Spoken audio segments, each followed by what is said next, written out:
America's commute to work is getting longer and longer. Why?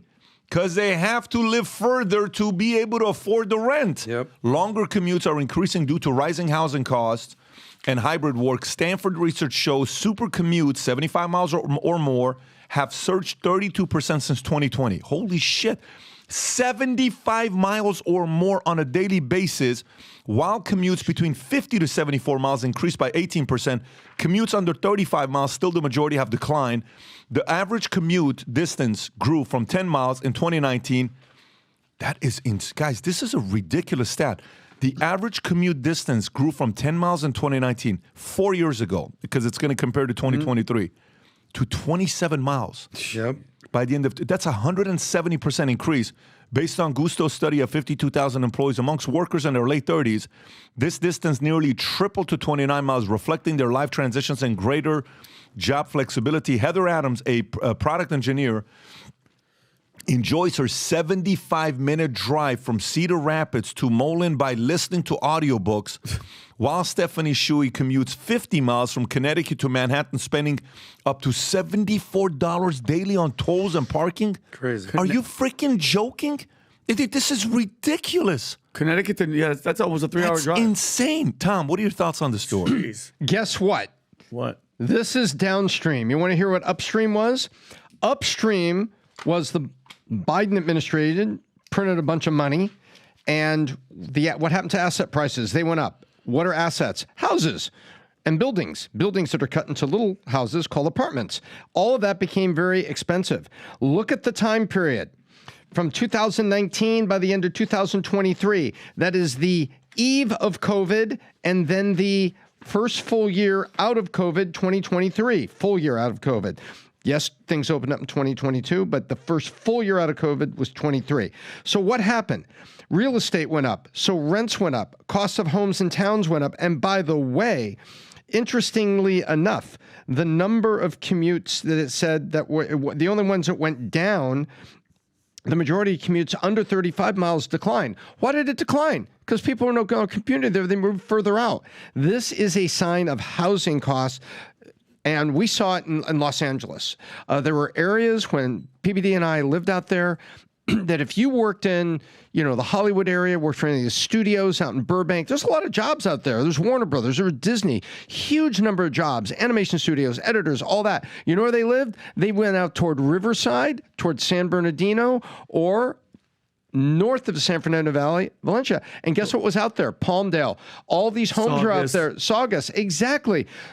Lower cost houses, and these people had to suffer on those highways. So I wonder if AOC has connected the dots that says all that gas was being burned by these people that were living further from the cities. And we saw it in LA. We saw it in LA 20 years ago when LA became so expensive step by step by step. And people were looking for lower cost housing and a little more space, because along with the lower cost came a little bit more space. This is just an absolute replication now on a national basis, what we had seen in places like Los Angeles. This is wild when you think about this, Vinny. Because I remember, okay, so what's the longest drive you had to work? What's the longest drive you had to work for how long? Length you're talking? Miles. Oh, man. Jeez.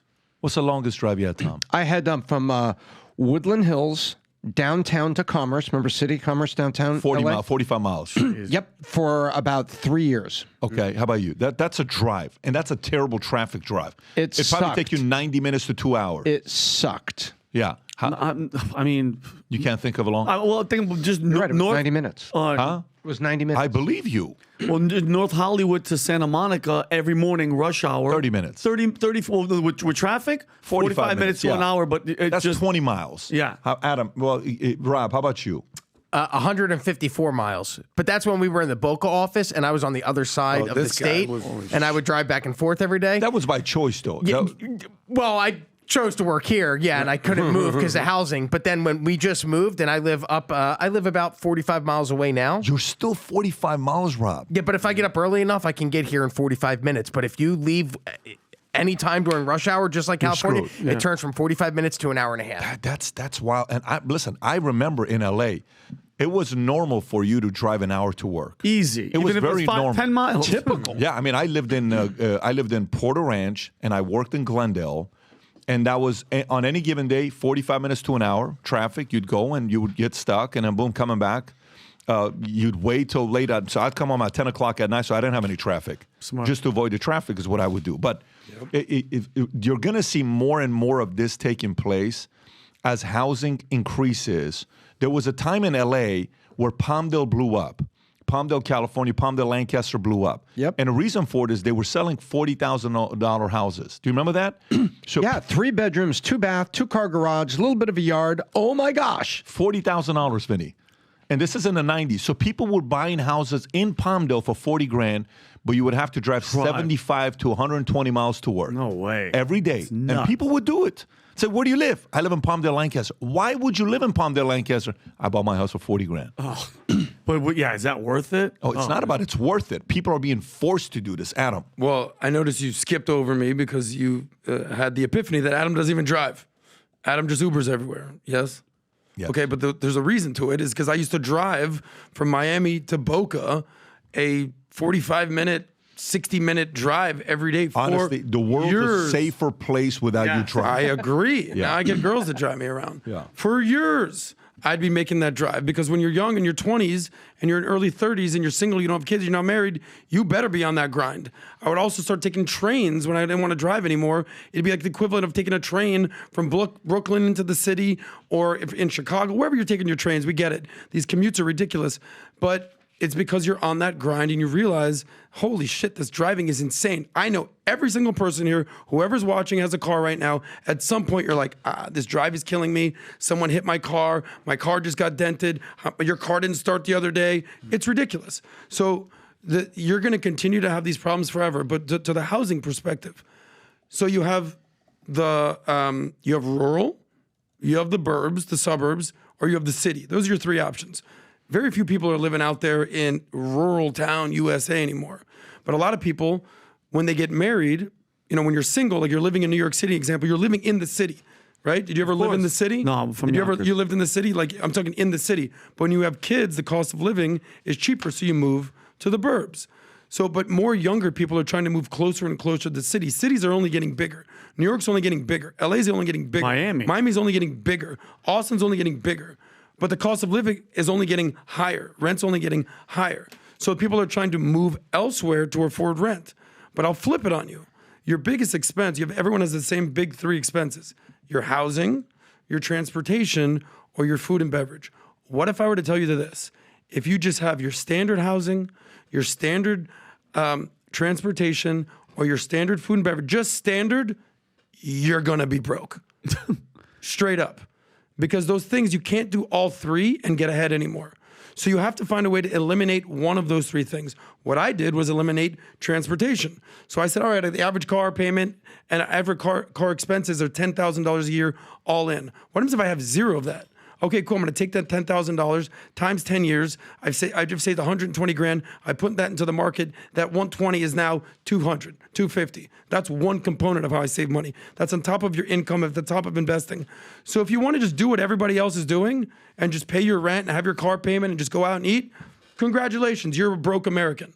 But if you want to do something different, Don't eat food. or don't have a fancy pallet, Yeah. or split rent with somebody, or don't have a car, it's on you. But the math is not going to add up, and unless you do something different, continue to stay broke. Best of luck. If there's ever been a time for you to find ways to get better strategies to recreate yourself so you can take your business to the next level in 2024, 2025, this is the time, because AI's speed of advancement is accelerating at pace that most people are not going to be able to follow unless if you're going out there getting these tactics and strategies from others. This is why once a year I host a conference called the Vault Conference.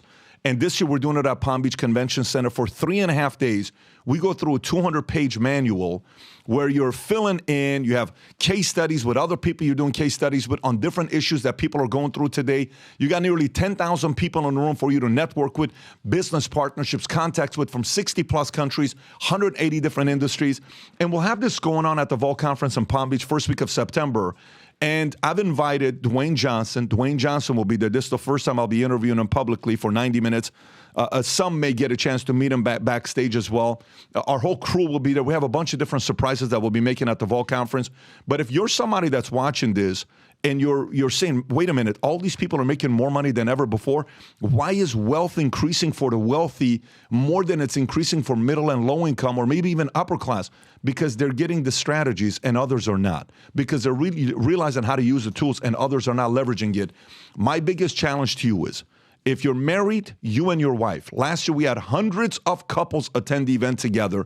Bring your wife, bring your husband, bring your business partner. We've got a group of people that are competing to have 50, 100 people event because we'll be recognizing people that have the most representation from their companies on stage. This is an event I'd love for you to attend. September, first week of September, Palm Beach. For those of you guys that have already bought your tickets, go to vtmerch.com on the homepage, click on the Vol Conference event, get your hotels booked as well because they're selling out quickly. You don't want to be somebody that has to book a hotel 30 minutes away because all the other hotels were taken. So if you want to get involved, if you want to spend this time with us, go on vtmerch.com or Rob, the QR code, if you can put the image up there so they can see it. Either go to that QR code or go to vtmerch.com, get your ticket for yourself and your spouse. Let's spend 3.5 days together. And once you get into the community, you'll realize, man, I can't stop getting back into this community. We have so many people that come back every single year because every year it's new challenges, new issues, new things that are going on in the marketplace, and we always have something new going on. And I got a handful of big announcements that I'll be making only to people there. And by the way, for those of you guys that have over 100 Monects you've done, as an executive, like you've done a Monect as an expert, 100 plus, we're going to have a private room for you guys that you'll be with the CEOs. It'll be top-notch people you want to be networking with. Having said that, looking forward to seeing you guys all at the Vol Conference. So if you like this clip and you want to watch another one, click right here. And if you want to watch the entire podcast, click right here.